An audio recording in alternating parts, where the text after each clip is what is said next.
Hello, everybody. Welcome to the Living on the Verge podcast, where we talk all things pop culture, reality TV, and food and travel.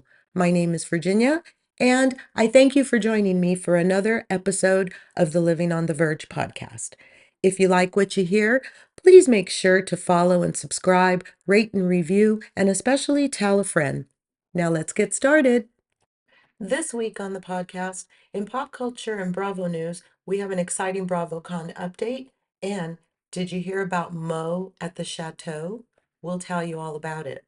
We'll also cover Real Housewives of Beverly Hills, and Real Housewives of Atlanta started this week. We'll bring you up to speed on that as well. If we have time, we'll cover White Lotus because I watched the Octomom movie. Does anybody remember Octomom? Well, don't worry. If you don't, I'll tell you all about it and bring you up to speed. Stay tuned for another exciting episode. Here we go. Hello, everybody. Welcome back. I'm starting off with the most exciting news, at least for me, of the week. I have a BravoCon update, and I kind of feel like it's a little bit of secret tea because I haven't heard of an official announcement, but I did some digging and I have dates for you. BravoCon is November 14th through the 16th in Las Vegas at the Caesars Forum Convention Center where it was held last year. I already made my hotel reservations. I'm so excited, I can't wait. Tickets aren't on sale yet, but we'll let you know as soon as we hear that they are. In the meantime, you may want to take November 14th through the 16th off from work so that you can join us at BravoCon 2025. You heard it here first on the Living on the Verge podcast.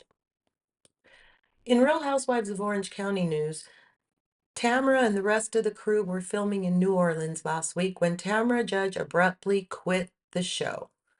As of this morning, she still has not returned, but word on the street is that she indeed will be back and continue to film. She just needed a break, and maybe it's because of what's going on with Teddy. Maybe it's because of the season that she had last season. And she alludes on her podcast that she's also going through some personal stuff. So, in as much as I don't like this new tactic of people walking off, everybody has their limit, and maybe she just reached hers. So instead of trashing her and dragging her, let's just give her the time she needs to hopefully heal and get back onto the show because we all know that as much as she drives us all nuts, the show is not the same without her. This week on When Reality Hits, Brittany Cartwright's podcast. Yes, you heard it here first, guys. Brittany has rebranded and taken over the podcast. If you look on the internet, there are new pictures. She had a new photo shoot, and Jax is no longer going to be a part of the podcast.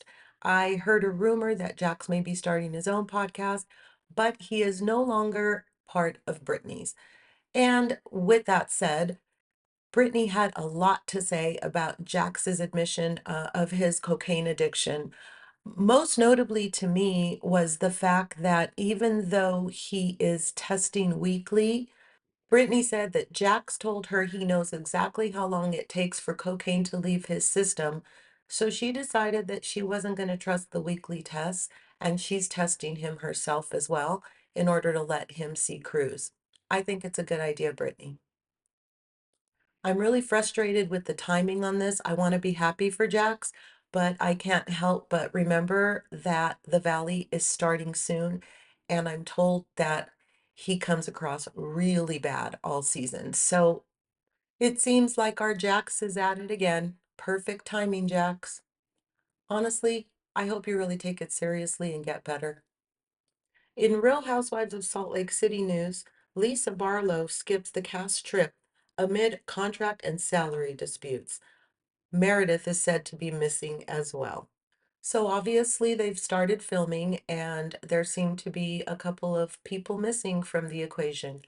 I'm sure they'll work all of this out, and I don't have any confirmation that in fact they have both left the show, but nonetheless, they weren't filming on the trip.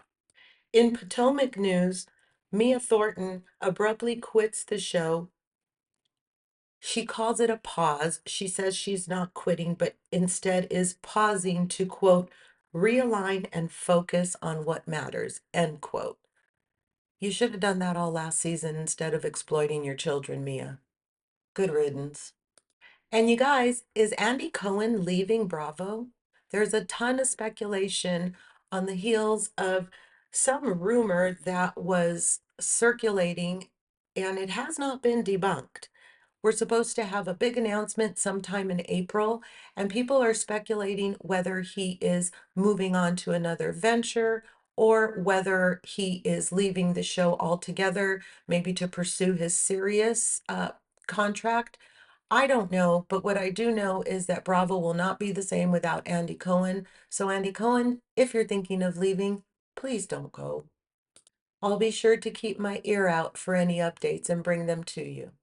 And for those of you who are fans of The Secret Lives of Mormon Wives, the next season starts on Bravo on May 15th. Now, did you all hear about Mo at the Chateau? Real Housewife of Beverly Hills husband Mauricio Mansky was spotted last Saturday at the Chateau Marmont with two women, one of whom he was intensely kissing, while who but who happened to be there as well? Lisa Rinna and Erica Jane. They saw it all, you guys. Mr. Mauricio is not being very careful these days. Huh. I wonder if that means that Kyle will finally admit that she's dating Morgan Wade. I mean, why not, Kyle? Last week, I watched I Was Octomom on Lifetime. It's the story of Natalie Suleiman, also known as Nadia Suleiman, who in 2009 gave birth to octuplets. So she narrates the movie, and it was actually better than I expected it to be. Here's the story for those of you who were maybe too young to know what happened, or who maybe have heard the name but didn't know the story. And maybe like me, you were there and you remember what a big deal it was. In any case, I'm going to bring you up to speed.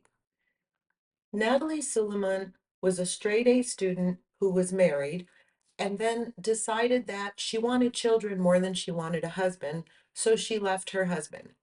She was quickly able to find a doctor who inseminated her, and she went on to have 6 kids under the age of 6. This is all before she even gets inseminated with the octuplets, you guys. She lives with her mom. Mom and dad do not have a good relationship. They're separated, but they're somehow always together because he's at the house an awful lot. The movie starts with her and her 6 kids. She appears to be a really nurturing mom and very soft spoken. As an aside, she is an executive producer on this movie and she is narrating, so take that for whatever it's worth. Anyway, she decides that she wants to have just one more child. She goes to see Dr. Kimrava at the Oceanside Fertility Center, and he agrees to inseminate her. Somehow something goes wrong during the procedure, and the doctor believes that the original embryos that he had implanted had failed. So they wake her up from anesthesia, tell her what's going on, advise that she still has 6 more that she can use, and get her to sign a consent form while she's pretty drugged up. She does sign the consent form, they knock her back out, and they inseminate her with the 6 remaining embryos. Soon she finds out that she is in fact pregnant, and she goes to Dr. Bolton. Dr. Bolton examines her and discovers that there are 6 embryos that are implanted and is furious. He says that no responsible doctor would have implanted so many, and he suggests that she reduces the size so that the embryos that remain will have more chance of viability. She flat out refuses and says, no, I'm going to take whatever I have, and that's what it's going to be. Very shortly thereafter, they find that there are 7 embryos. So she is going to be septomom. Well, at least that's what she was supposed to be. As the pregnancy progresses, she starts to have complications. She's huge at 6 months and still has 3 months to go. Eventually, she gets put on bed rest. They have to break her ribs to allow enough room for the babies to grow. And she's told that she's going to be there until she gives birth. So, as she's in the hospital, she starts writing and documenting her journey. So the day comes that she gives birth and she names each child as they come out. The doctor finishes delivering the seventh, reaches in and realizes that there is an eighth baby. Can you imagine giving birth to eight? As it was, she was freaking out about the notion of having 13 children, and now she has to go home and tell her mom, who she lives with, that there are 14 children. Mom's already pissed off because she has to take care of the other six kids that are at home. And now Natalie's about to tell her that there are, in fact, eight instead of seven bouncing babies headed her way. Leading up to the birth, the hospital decides to assign a publicist because there's a lot of buzz around this story. Eventually, she gives in, and the publicist starts to sign her up for all of these crazy interviews, and she is exploiting her all over the place. And if you were around, you'll remember all of the rag mags were going nuts with this story. Check out my Instagram. I posted some of the covers from back then.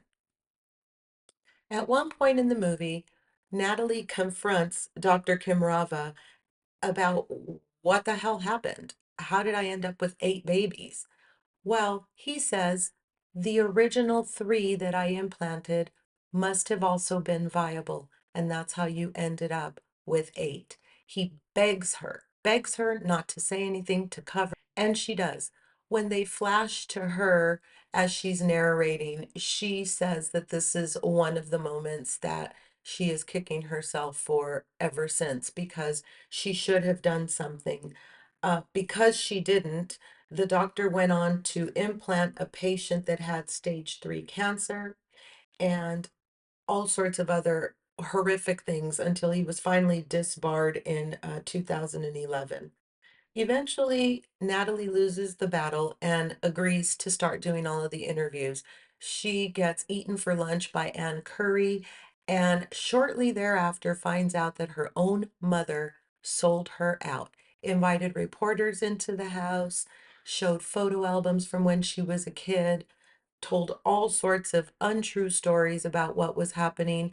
Of course, this is from Natalie's perspective, but can you imagine how horrible when you have one child, your hormones are ridiculous. Can you imagine having to deal with everything that she was dealing with after having given birth to eight babies and having six at home? Insanity. Eventually, she starts doing the talk show circuit and she's trying to get the money to move out of her mom's house because they just can't get along. That's right about the time that she starts getting called Octomom. The word is that she is not working, which is true. She starts off the movie on disability for a back injury, and she ends up going on welfare eventually. They had been long before accusing her of being a welfare mom and of having babies so that she could live off of the system. Eventually, it came true. Living with the stigma of being Octomom and being a welfare mom and now being told that she may or may not be able to take care of her children, CPS comes into the picture mainly because every time there's a complaint they have to report. She gets there, the lady from CPS, and realizes that although she's completely overwhelmed, there's nothing out of sorts and there's nothing to really write a report about. So she leaves. At one point, things start to get really, really bad for her, and she starts to do things that sacrifice her dignity. She starts to pose in skimpy swimsuits, so on and so forth. Eventually, she gets into porn, and she even loses that job because the agent that was representing her starts to get harassing calls and threatening calls at his home about his family. So he drops her. At one point in the movie, her older kids start to turn against her and can't understand why she had so many kids when she can't even take care of the ones she has. There's this one scene where she takes one of the children to what looks to be a Walmart to buy school supplies, and the total is $3.25, and her card gets declined. So she has to count out the change, and her son gets so embarrassed and so upset that he goes off on her. At some point after she started doing porn, or maybe right around the same time, she went to a therapist to get some help with the anxiety. The story goes that she had struggled with anxiety her entire life, and because of all the media scrutiny, it just got a lot worse. So she is prescribed Xanax. And next thing you know, she's addicted to those very same Xanax. Doctors used to prescribe that stuff like candy back then, and I don't think they realized how addictive it was. And then, even if it was addictive, they really didn't pay much attention to trying to wean you off of it until much, much later when they realized how dangerous and addictive it was. Eventually, her life gets out of control, completely and totally out of control, and she agrees to go to rehab. She goes to a place called the Morrison House where she is able to get off of the Xanax and kind of, get a grasp on things again. The facility manager offers her a position, tells her it doesn't pay a lot of money, but it does in fact come with a place to live. She snatches it up. And that was a big turning point for her in her life and in the story of Octomom altogether, because once that happened, she was clean, she was able to take care of her children and get off of the system. And, we have a very short attention span. So if there isn't anything salacious, we tend to forget about it. And that's exactly what happened. The news just stopped covering it. Every now and then, from time to time, you would hear a story about Octomom, but for the most part, she fell completely out of the zeitgeist until this movie. So, to bring you up to speed on what's happened since then, once she started to get better, her mom got sick with stage 4 ovarian cancer. And despite their tumultuous relationship and the fact that her mom was not always good to her, she did invite her mom to move in and spent what was left of her mom's life caring for her and having her be around her 14 grandchildren. That's really where the movie ends. But then we have the postscript, and Natalie ended up suing Kaiser, who knew it was Kaiser, for violating her privacy. 23 employees were fired or disciplined for accessing her personal medical records. And even the state of California fined Kaiser $250,000 for the breach in her privacy. Natalie's father, Eddie, was in a tragic alcohol-related accident, rendering him a quadriplegic and on subacute care until he passed away from leukemia in 2021. Natalie is working on publishing her memoir, the one that she's been writing for years since she was in the hospital waiting for the babies to be born. And she recently welcomed her very own first grandchild in 2024.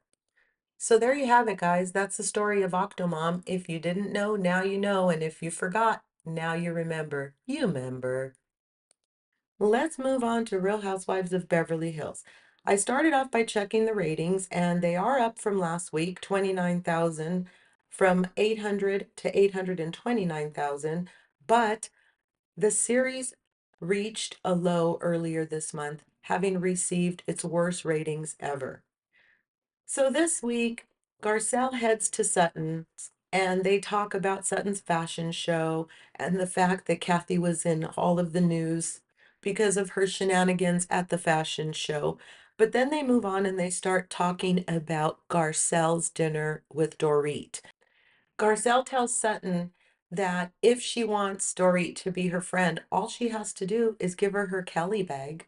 Apparently, Dorit was serious when she tried to take that bag.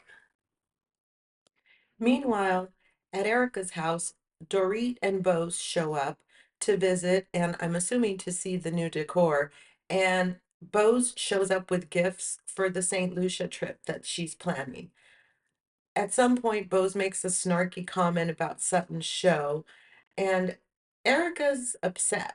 They start talking about it, and Erica says, when I was going through all of this, everybody gave me such a hard time, and there was no allowance. Nobody was ever kind to me. She kind of has a point, but also, Erica, you've been saying that for a while now, and it doesn't seem like they care. They gave you the Chuck E. Cheese party, and they feel like they made you whole. So, sadly, young lady, I think we're just going to have to let it go and move on. This week, I really felt bad for Kyle. She seems to be struggling in real time with what's going on. It's almost like she's having the realization as she's being filmed that her marriage is over. It's hard to watch and it looks pretty authentic. So I'm not sure, for those of you who have said that this is all for publicity or that they are really just making it up and have always had an open marriage. Didn't look that way to me, guys. Remember last week, Mo got caught photographed in the airport in Greece with a bikini clad girl that was quite young in a compromising hug. Well, this week, Mo shows up at the house and he and Kyle have a conversation about what happened. He apologizes and says that he never meant to hurt her, and she basically collapses in his arms. She's just so vulnerable, and you can tell that she still really kind of looks to him for strength. And he's moved on, guys. He talks about wanting to be alone, doing things on his own schedule, and he's not saying the kinds of things that a man who wants to come back to his wife would say.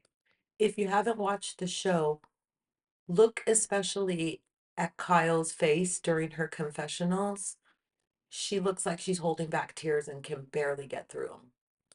My girl Bose is a good friend. She's a kind of friend that you want to have. Did you hear when she was telling Kyle that it was all she could do to not come over when she had seen the picture of Mauricio at the airport? That's the kind of friend you need at this point when things are going on. When the shit hits the fan, we all need a Bose. And her daughter, I loved her. What a breath of fresh air. What an intelligent, beautiful young lady. And my favorite part was that she wasn't afraid to put Keely on the hot seat and ask the hard questions. And she got the answers. Let's talk about Sutton for a little while. Listen, Sutton is really sad about Kyle not being as good a friend to her as she longs for. What is missing in Sutton that she needs validation from outside sources? She's not a teenager who's still seeking to find her identity. Or maybe emotionally she is. I'm not trying to drag her. I just don't understand why she puts so much of her value in what other people think of her. It's just, it doesn't make any sense to me. Doreen and PK hadn't spoken in months, but they finally meet up at Drake's for dinner. I'm having dinner with a couple of podcasters next week, and I think I might suggest Drake's. I looked at their menu, and they have the world's coldest martini. Everybody knows I love a dirty martini, and they have a spicy Caesar salad. This same friend just mentioned that he had a spicy Caesar salad in New York last night, and once he said it, I can't unhear it. I think I need to try one. So if you're listening, make the reservation at Drake's. PK and Dorit sit down to dinner, and he orders sushi and a Caesar salad, and she orders a spicy Caesar salad, and she gets her regular vodka soda drink, and he gets a mocktail, making a snide comment about how he wants a drink, but he cannot drink. So that was a little weird to me. Usually, people who are in recovery don't make jokes about wanting a drink.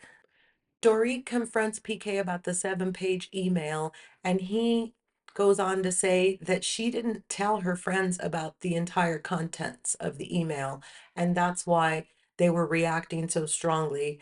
We may never know what the entire contents of the email was, but to hear it from PK's standpoint, he was speaking in terms of, should this happen, this is what we need to do. Again, we are not in their marriage. We don't know. As the meal continues, it seems to start getting a little bit more tense. you can kind of start to see that Dorit is getting annoyed. She doesn't like the direction of the conversation.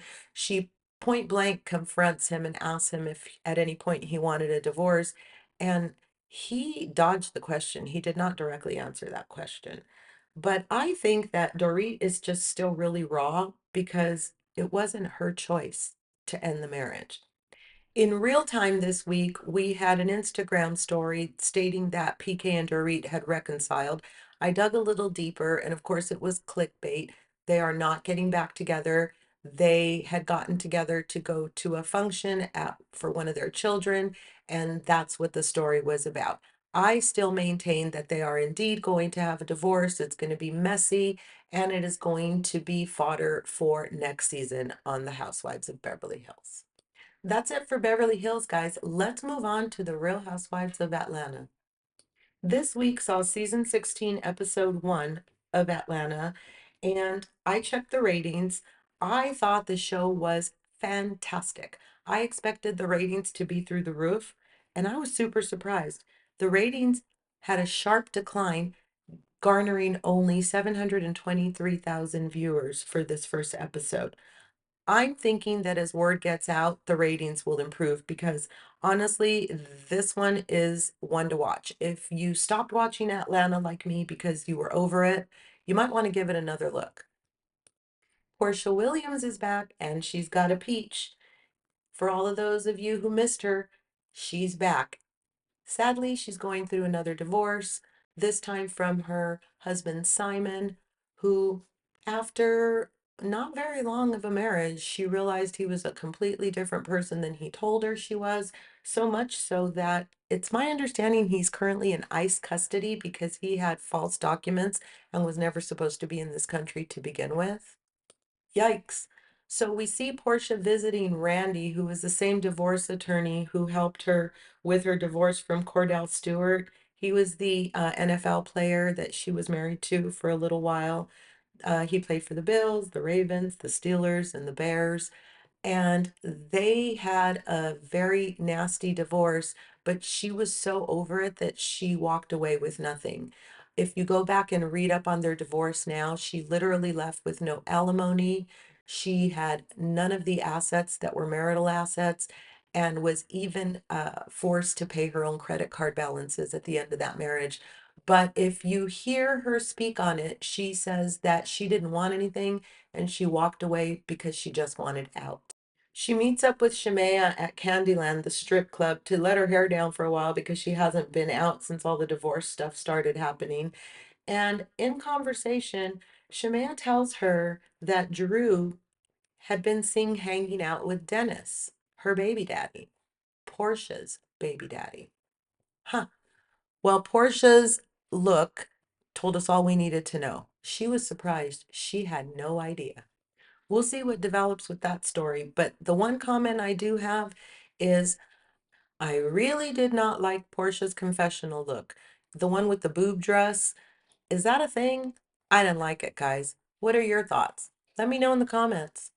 Let's move on to Kelly. Kelly is new. She's a single mom of 4 girls. She has Chloe, 17, Chance, 11, and twins Chastity and Chelsea that are 8 years old. She's a business owner. She opened Nana's Chicken and Waffles in 2016, and it's been a huge success. She has a couple of spin-off products that she's marketing, and she seems to be doing really well because she had a tea party for her daughter Chloe for her 17th birthday, and she gifted her daughter 17 designer bags, one for each year. When they asked Chloe to blow out her candles and make a wish, she wished for a pink Birkin. Yikes.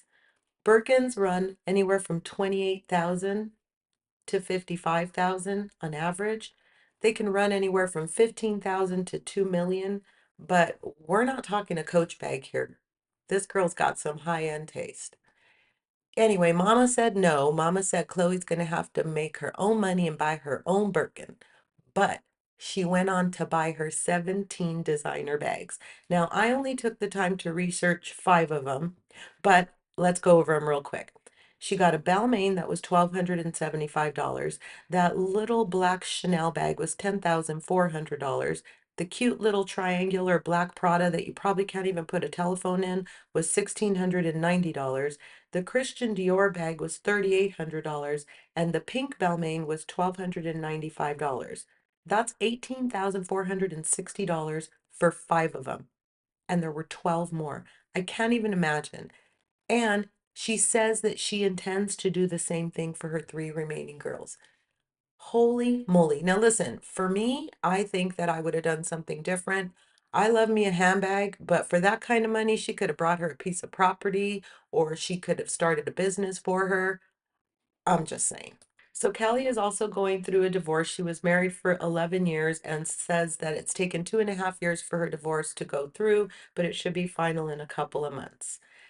And now let's move on to Shemaya. Shemaya, you'll remember she was Portia's friend. Girl, nobody knew Shemaya had that kind of coin. Are you kidding me? She lives in a $9 million home. The home is so fancy, it doesn't even have an address. It simply goes by Sterling Hall, established 2010. This house was purchased on, wait for it, HVAC money. That's right. Shemaya's man puts HVAC in most of the airports around the world and has done pretty darn well for himself. Shemaya's a quadruple threat in her own words. She is a singer, a dancer, an actor, and a host. I didn't know this, but she's on that current series, Will Trent. So I guess she's more established than I thought. In any event, even though hubby has a lot of money, Shemaya's doing her thing as well. I think I'm really going to like her, but my one takeaway was in the short wig, she was giving me Candy vibes. Did anybody else get that feeling? And I don't know about anything else she does, but she sang a few notes and girl can sing.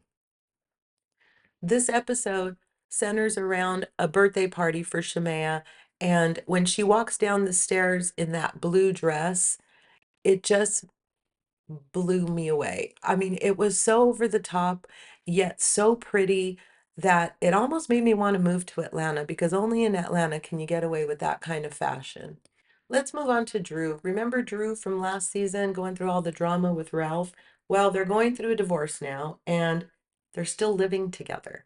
They got a court order and Ralph was banished to the basement. He is not allowed to come up into the main house and Drew has to leave every first, third, and fifth weekend so that he can have access to the house. Would you guys do that? I guess it's happening more and more these days. People split up and they can't afford to go out and buy their own place or rent their own place without settling all of the issues of the divorce. So they just live together until it's over. I don't think I could do that. So Drew explains to us that she and Ralph, although they live in the same house, do not communicate at all and are only allowed to communicate through an app that was ordered by the court. We all remember Drew's terribly sad breakup song on the reunion, but she is still making music. The kicker is that she's making music with Dennis. Yeah, Hot Dog Dennis. Portia's baby daddy. That's the one. I wonder what's going on with that. Then we met Angela. Angela Oakley is also new. She is married to Charles Oakley, the retired NBA player. He played 19 seasons, most of them with the Knicks. And they show up at the birthday party. It's so hot out there that Angela has to excuse herself because her wig glue is melting, and her husband tells her it's running off her forehead. Black girl wig problems, people. So most of us heard about Kenya during the off season when they were filming. There was some drama and she ended up getting put on pause or fired. It's still not really clear where she stands with Bravo, but she is at the party for Shemaya and she looks gorgeous. She starts right out of the gate being super shady with Brittany about her 10-carat ring. And it's Brittany who is the one who later allegedly pulled a gun on her, and then who she allegedly later exposed explicit images of. All of this happened last summer. It'll be exciting and interesting to see how it plays out on the show and how Bravo deals with it. And now let's talk about Brittany. Brittany is an insurance agent. She is nude as well, and she is sporting a 10-carat ring. She said Dennis and Drew are doing more than working together, but we don't know for sure. At the party, her husband Mike really kind of seems to have a chip on his shoulder. They seem a little chilly with one another, so we'll see if something more comes of that. But I'll tell you what, those Dolce sandals that she was wearing, really cute. $1,350 at Neiman Marcus, guys. In Shemaya's bedroom, things end up going south. She takes them all up to see her room so that they can talk because it's too loud downstairs. And Shemaya says directly to Drew, "Are you dating Dennis?"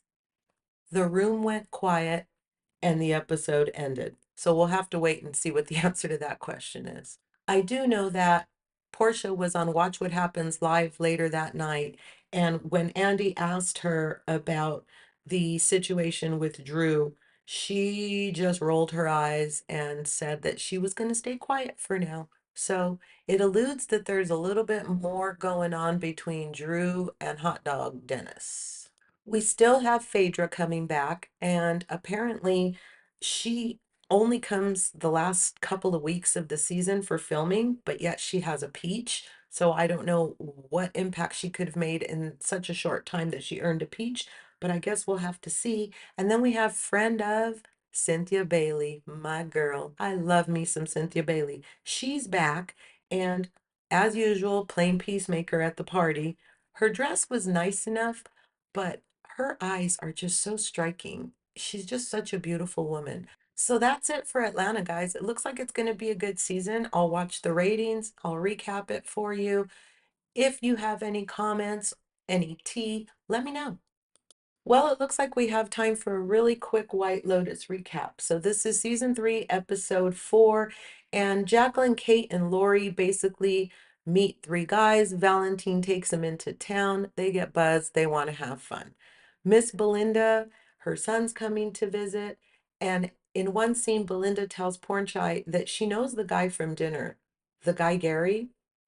Then she goes back and Googles Tanya McQuaid, and she sees that Tanya was found dead with 3 others and that her husband is wanted for questioning. She then Googles Greg Hunt and sees the picture of the guy that she recognizes. Later, she spots Gary in the lobby and he stares her down, so he notices that she might be onto him. Let's move on to the wacky rat lifts. So Timothy, the dad, is now popping pills on the regular, but he still maintains that he doesn't do drugs. At one point, he's so high, he's sitting on a chair in a robe, and he flashes his kids, mortifying his daughter Piper, and Saxon just cracks up. Victoria comes out and announces that it looks like some of her lorazepam is missing, but then she just blows it off. And then Piper later asks Lachlan for help because she says that she's going to be telling her parents at dinner that she's moving to Thailand after graduation. Later on, they've all board the boat that Gary and Chloe have provided for the evening, and Tim keeps on popping the pills and getting drunk. Victoria goes and hides her purse. Tim finds it and just plain old takes the entire bottle. Later on, she comes back and realizes that her pills are gone.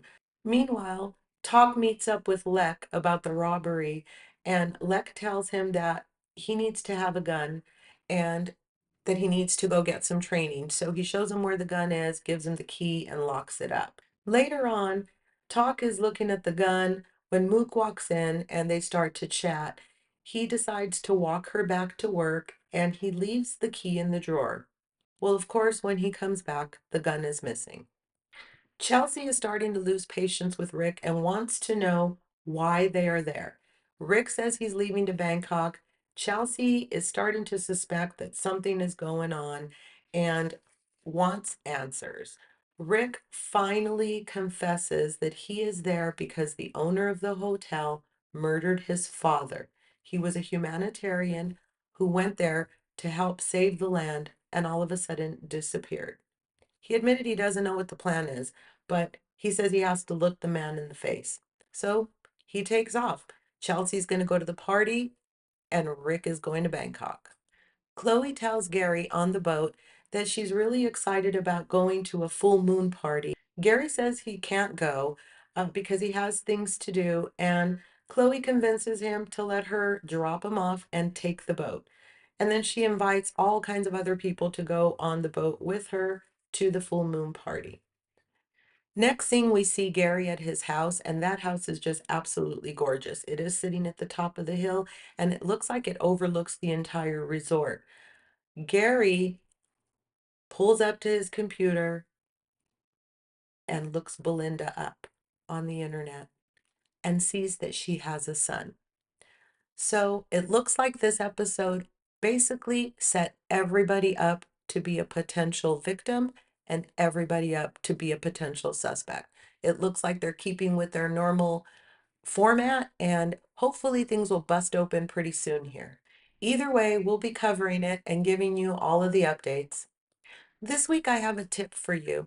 It's a household tip that I've been using for a few months now, and aside from saving me money, it's really effective, so I wanted to share it with you.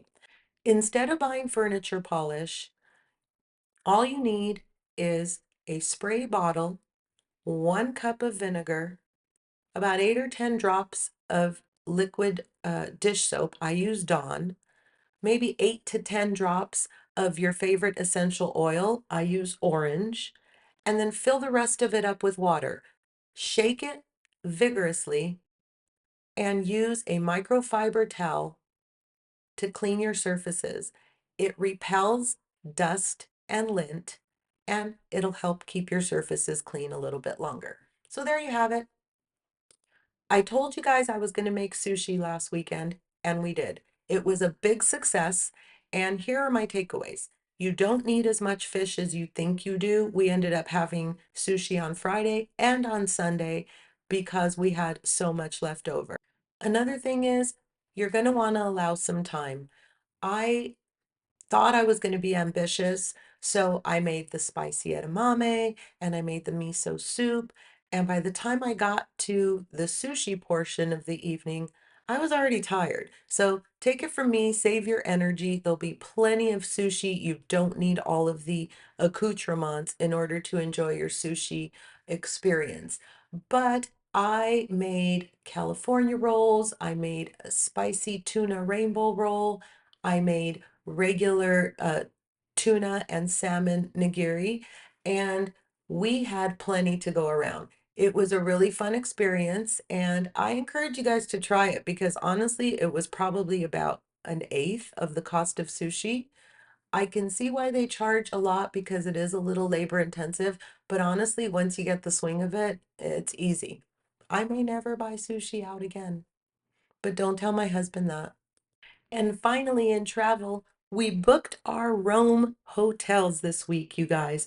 I told you we're going to Europe and we're going to be staying in Rome for 3 days. So this week we booked our hotel in Rome at the Hotel Quirinale. It is an 8-minute walk from the Trevi Fountain. I'm so excited. Did you know that a double in Europe is considered a king bed? Hmm. Live and learn. So let us know if you have any suggestions about things to do or places to eat while we're there if you visited that local area. So that's it, you guys. Thanks for listening. Next week, we'll talk RHOBH. We'll be covering Denise Richards and her wild things. We'll keep you up to speed on White Lotus. And has anybody heard of a Workin? It's a fake Birkin. I bought one. I'll give you my review next week. Thank you for joining me. That's it for this week's episode. But if you liked what you heard, please follow, subscribe, maybe give me a rating and a review. I love 5 stars. And if you have any tea or blind items, I promise you can stay anonymous, or I can mention your name if you'd like me to. You could reach us on livingonthevergepodcast@gmail.com or on Instagram at livingonthevergepodcast. If there's a show you'd like us to cover or a restaurant that you'd like us to review, please email us or send us a DM. So again, thanks for joining us. Come back next week as we are all living on the verge together. Have a good day.